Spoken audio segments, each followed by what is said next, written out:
নমস্কার বন্ধুরা, সবাই কেমন আছেন? আশা করি সবাই খুব খুব ভালো আছেন।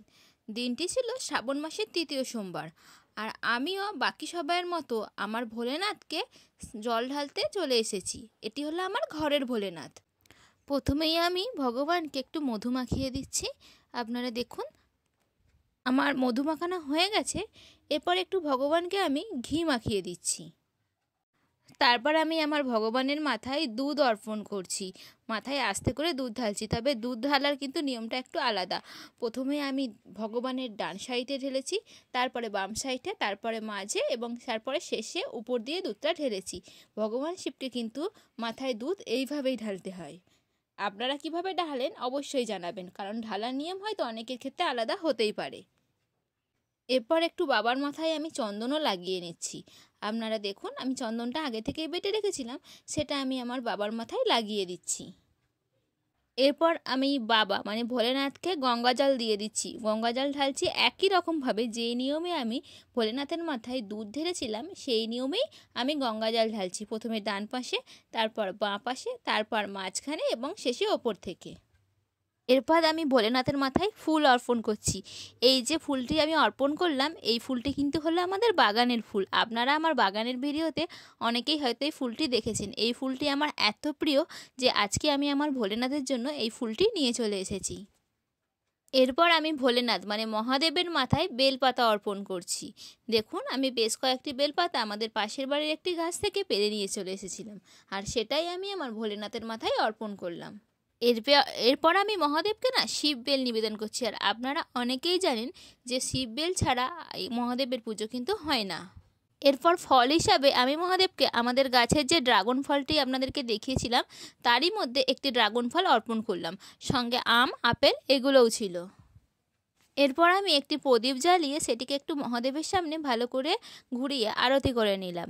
আপনারা দেখুন, তারপর আমি বেশ কয়েকটি ধূপ জ্বেলে একইভাবে মহাদেবের চারদিকে ঘুরিয়ে একটু আরতি করে নিলাম। এরপর আমি একটু আমার ছোট্ট ঘণ্টাটাকেও বাজিয়ে দিলাম। দেখুন বন্ধুরা, এইভাবেই শ্রাবণ মাসের তৃতীয় সোমবারে আমার মহাদেবের পূজা আমি কমপ্লিট করে ফেললাম। চলুন আপনাদেরকে সামনে থেকে একটু আমার মহাদেব তথা ভোলেনাথকে একটু দেখিয়ে দিই। এই যে দেখুন বন্ধুরা, এটি হলো আমার প্রিয় ভোলেনাথ।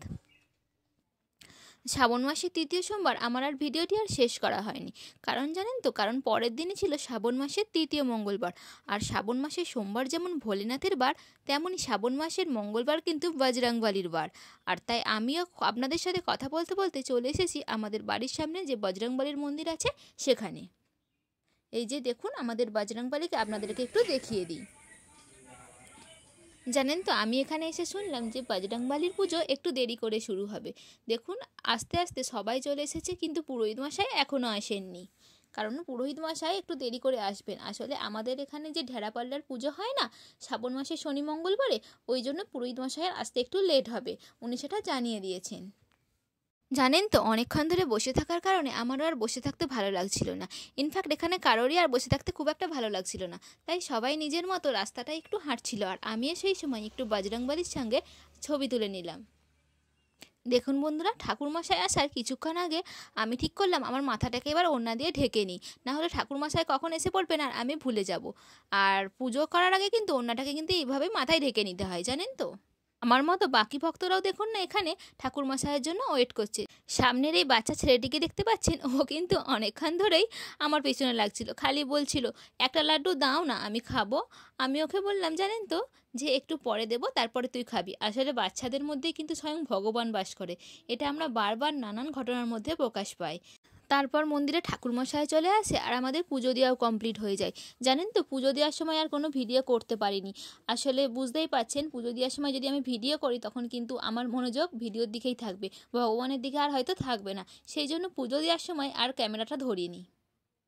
এই যে দেখুন বন্ধুরা, আমারও পুজো দেওয়া কমপ্লিট হয়ে গেছে, আর ঠাকুরমশাই আমার কপালে একটি কমলা রঙের সিঁদুর লাগিয়ে দিয়েছেন। অন্যান্য ঠাকুরের সিঁদুর জানেন তো লাল হয়, কিন্তু বজরংবলীর সিঁদুর কমলা রঙেরই হয়। দেখুন বন্ধুরা, ঠাকুরমশাই আমার হাতে একটি হলুদ সুতোও বেঁধে দিয়েছেন, যাতে আমার সকল মনস্কামনা পূর্ণ হয়। যাই হোক, আপনাদের সাথে কথা বলতে বলতে আমি চলে এলাম আমাদের বাড়ি।